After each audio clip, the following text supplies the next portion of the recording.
Hello and welcome. You're watching Doctor Speak. This is a live call-in show where you can call us and ask your questions related to COVID-19 on the two numbers that will be soon flashing on your screens. So you can note those numbers down and you can call us. An expert panel of guests that includes, in fact, doctors will be answering those questions for you. These two numbers you can note down and you can call us and ask your questions on COVID-19. So let's get started. Let's introduce the guests that we have. Dr. N.N. Mathur, Director, Lady Hardinge Medical College and additional DGHS is with us, and also Dr. Rana A.K. Singh. He is Medical Superintendent with Atal Bihari Vajpayee Institute of Medical Sciences and a doctor at RML Hospital. I welcome you both to this edition of Dr. Speak. Dr. Mathur, I'll come to you now on where do you think India is in this fight against COVID-19, considering that our recovery rate is now more than 97%.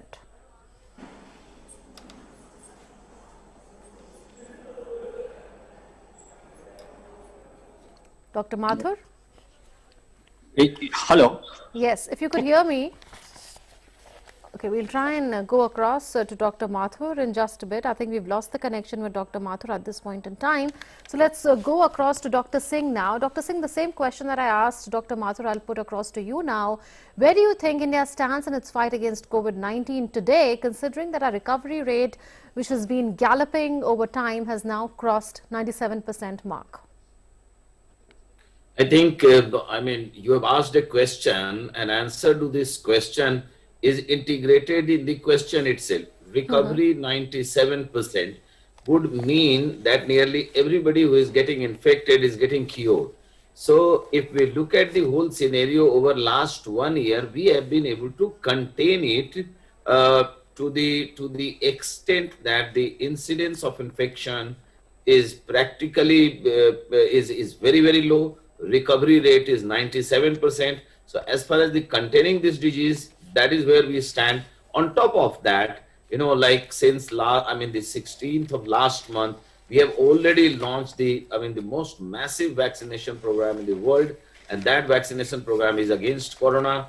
We have, I cannot precisely tell you the exact counts, how many people we have been able to vaccinate. So with this vaccination drive, this will add, our strength on the containment of this deadly disease. And with the vaccination, as the time is passing, we are able to vaccinate more and more people.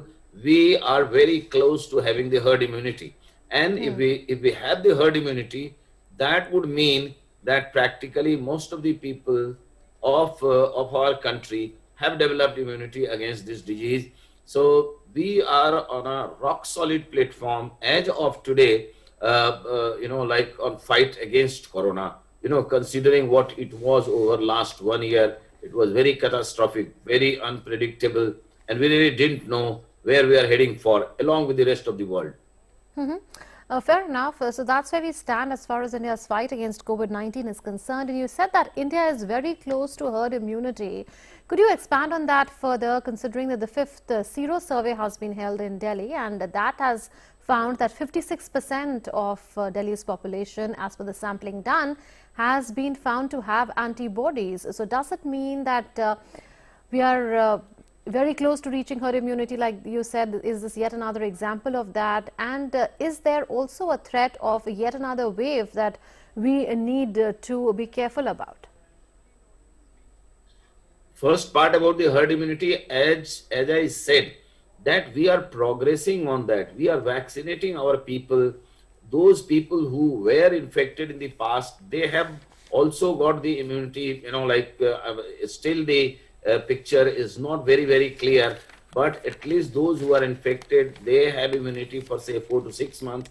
On top of that, those people whom we are vaccinating, they are developing immunity. So that's what I'm saying, that we are progressing towards developing herd immunity. So that's one thing. You had another question. Yes, I was talking about the seroprevalence survey that was held in Delhi, which has found that 56% of Delhi's population now has antibodies. So antibody, antibody titer in a person's blood against a particular disease is a telltale sign, or it's an evidence that that person has, has immunity against that disease.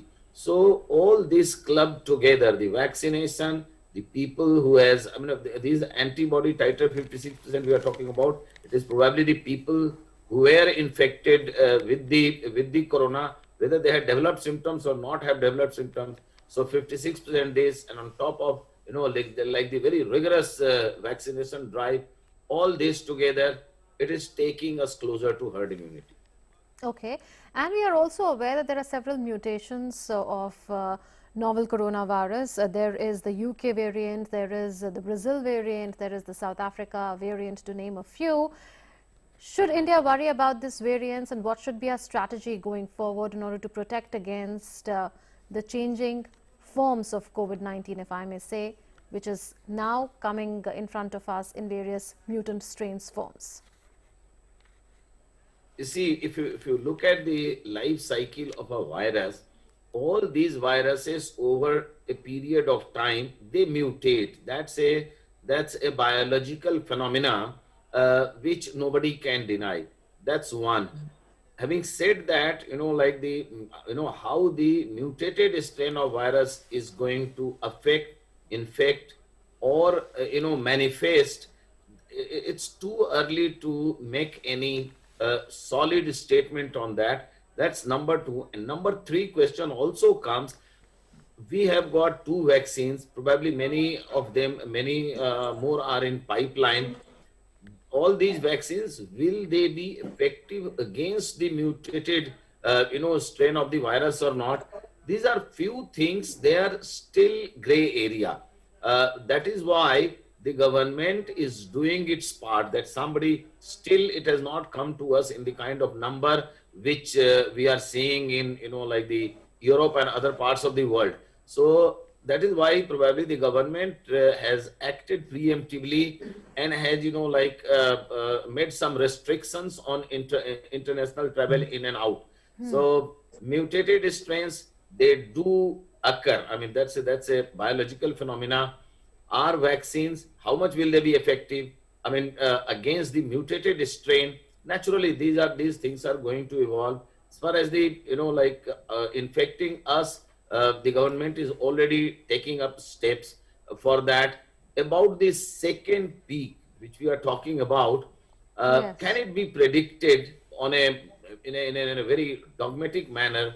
Probably no, but we are doing our best, the government is doing our best, healthcare professionals are doing their best, the general people of the country, they are doing their best, like the newer concept that dawai bhi or kadai bhi, so they are also following like corona appropriate behaviors. So all this together, I mean, this is in our hand, as I said, healthcare professionals, government, and the people at large. And so I hope and I pray that that second peak does not come to us, or if at all it comes, it should not affect us the way it has affected the other parts of the world. Mr. Mathur, your thoughts on the same? Should India be extremely cautious considering that the virus is changing its face? To put it in simple words, there are various mutant strains of the virus. At least 3 are already widely known from South Africa, Brazil, as well as UK. Because our recovery rate has now crossed the 97% mark. So what is the level of precaution that people in general should take during these times? Should people be now lax? Should they drop their guard? Or should they continue to follow COVID appropriate behavior, and why?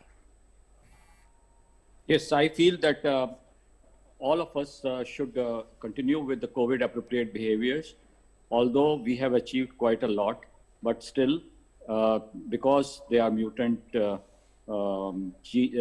viruses which are coming up every day, and also because everyone is not immunized and the herd immunity is developing, but it will take little time for it to reach to a stage where it is convenient for us to decrease our guards. Till that time, it will be quite proper that all of us maintain our COVID appropriate behaviors and get ourselves vaccinated whenever our turn comes, because vaccination is now our first line of guard. Earlier, our first line of guards were the other three, but now with the vaccination coming up, the first line of guard is vaccination. And whenever our turn comes, we must make sure that we land up there and get ourselves vaccinated, and don't miss our appointment, and that will be the right thing to do at this point of time.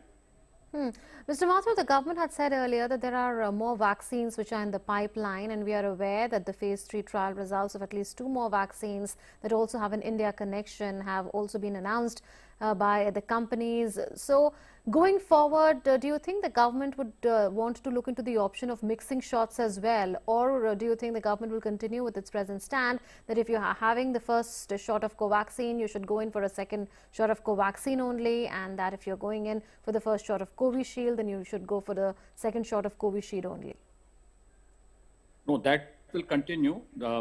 If somebody has got first Covaxin, then he will or she will have to take Covaxin only, or the Covishield, and the second will be the same because the technology is different. The method by which they are working is little different. So it will not be proper to mix up the vaccines. If somebody has taken one particular vaccine, then he or she will have to take the same vaccine. That thing will continue. Okay. Do you agree with that, Dr. Singh, that mixing of shots will not be allowed in India? I mean, I'm in total agreement with Professor Mathur that if you have taken one vaccine, you should take the same vaccine when you are taking the second dose. I mean, no matter which vaccine was your first dose. I'll give you a very simple example. You have got a deadly snake in front of you. The aim is to kill that snake, whether you kill by a bamboo stick or you fire a bullet on that snake. So main aim is to kill that snake. So same way, main aim is to protect oneself against this deadly virus. So I think if you've taken the first shot one vaccine, take the second shot also the same vaccine. Now don't ask me a very difficult question, which one is the bamboo stick and which one is the bullet. Okay, I'll spare you that. Dr. Mathur, coming to you, what are the various contraindications for India's COVID-19 vaccination drive? If you could illuminate us on that. In simple words, what are the categories of people that are not allowed to take the 2 vaccine shots in India?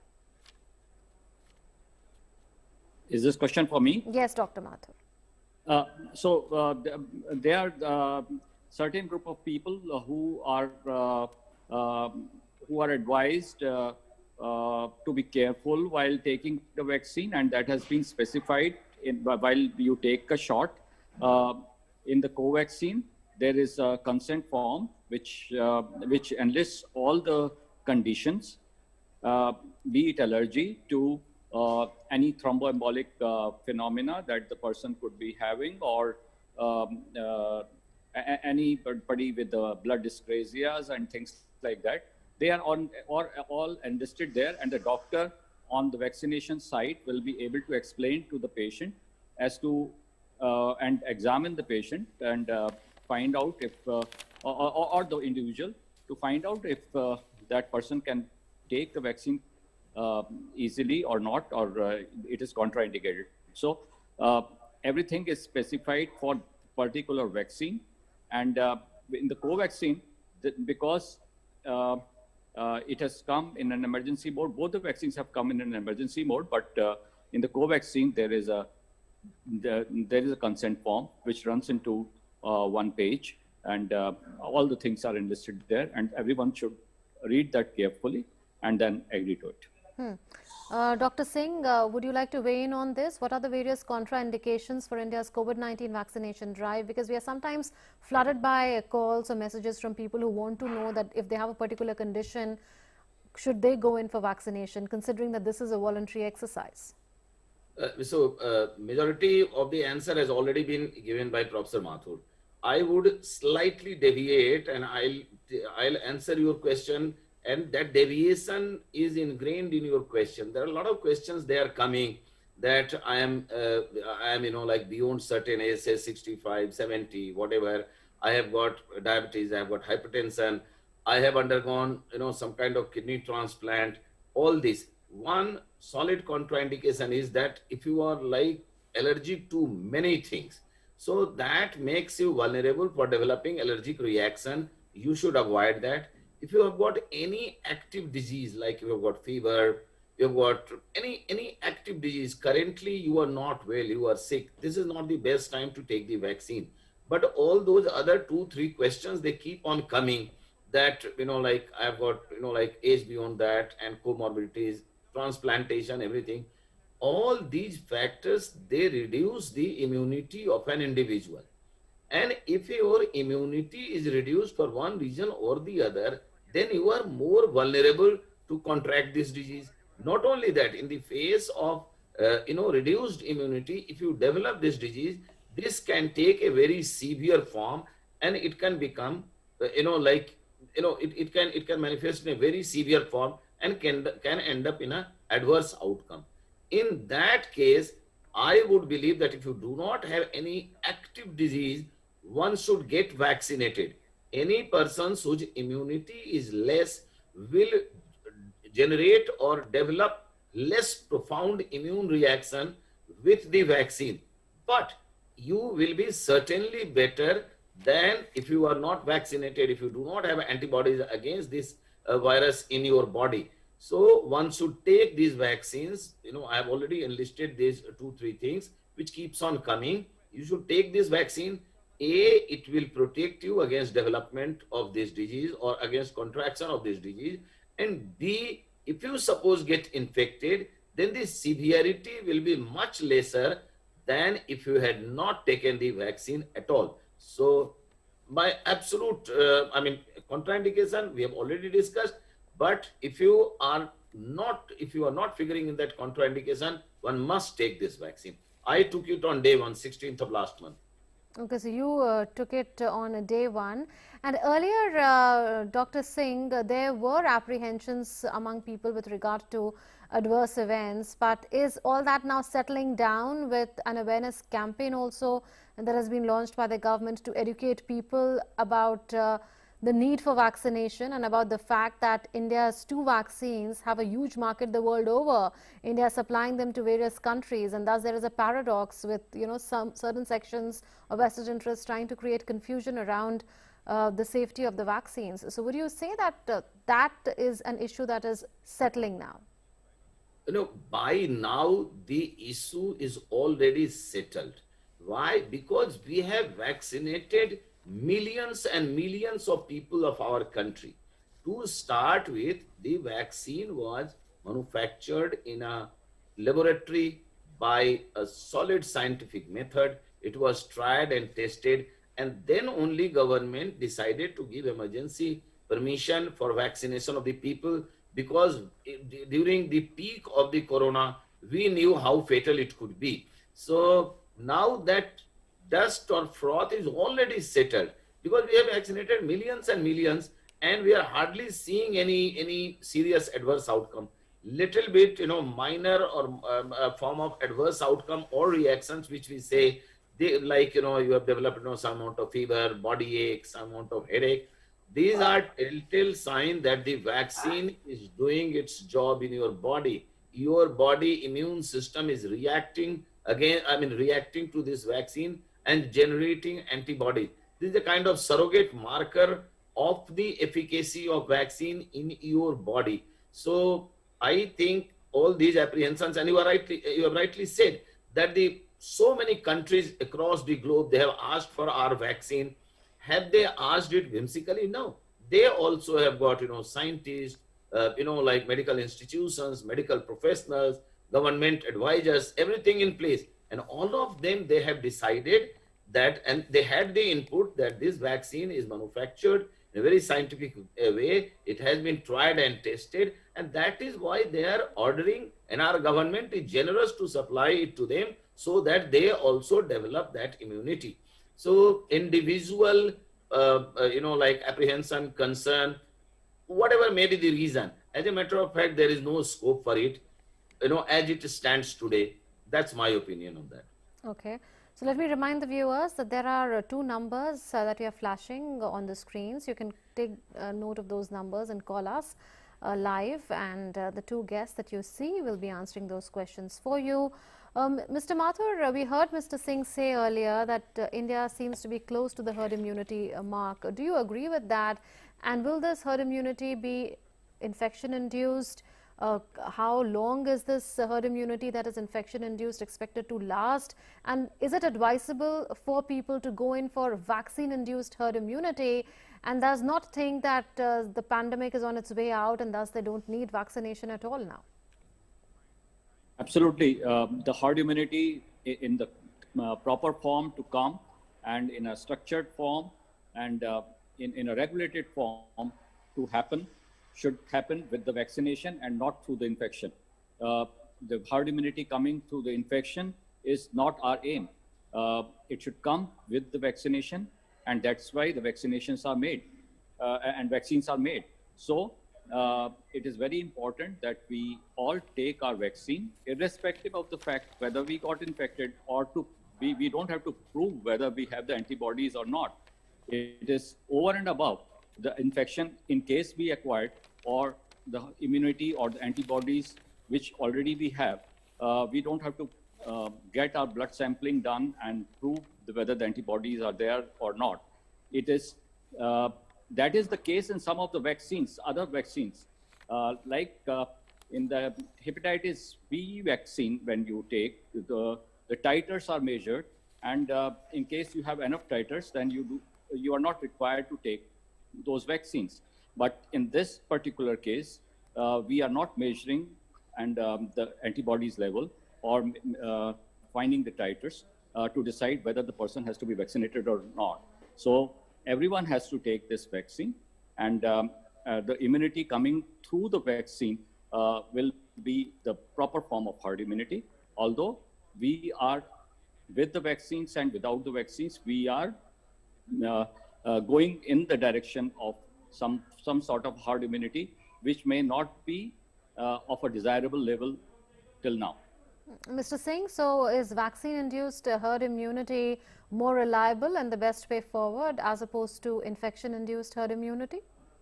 See, it's a very simple question, very simple answer. Nobody would try and contract a disease just to develop immunity. That's a kind of by accident, because if you have, if you had this, corona infection, then some amount of immunity for, some period of time will be with you. So that's a kind of something which you don't earn. But this getting vaccinated is in our hand. So if we have to test the antibody level, it is much simpler to take the vaccine because it's just an intramuscular injection than to go for antibody level. And so I think vaccine is the most potent and probably the most sure shot weapon to develop not only herd immunity, even on individual level to develop immunity against this deadly disease. So one must take the vaccine, and sooner will be better. As soon as one gets the option, one should get a shot. Dr. Mathur, your response to the fact that in the union budget 35,000 crore rupees have been allocated for the COVID-19 vaccine, which means that as far as expenditure on the vaccine is concerned, we are looking at the government doing it. There's an estimate that says that the government is going to spend 700 rupees per beneficiary if 35,000 crore rupees is to be spent under that head. So the right way forward, you would say? Absolutely. This is a very good decision on the part of the government, and government needs to be congratulated for that, because it should not be put onto the individual, especially when there is a pandemic and there is a pandemic emergency. And we want everyone to develop the immunity level to an extent that there is a good amount of herd immunity amongst the people. So it is a very correct decision that this is one investment which will pay very, very, very good dividends. So some investments done by the government pay huge dividends, and this in the form of health will be a very good dividend, I feel, and it is very appropriate thing that the government has done, that the vaccination is made free.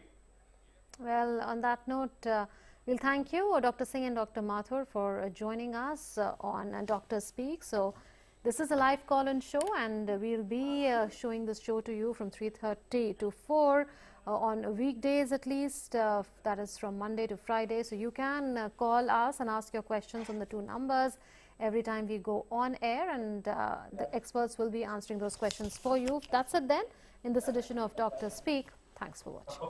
Thank you.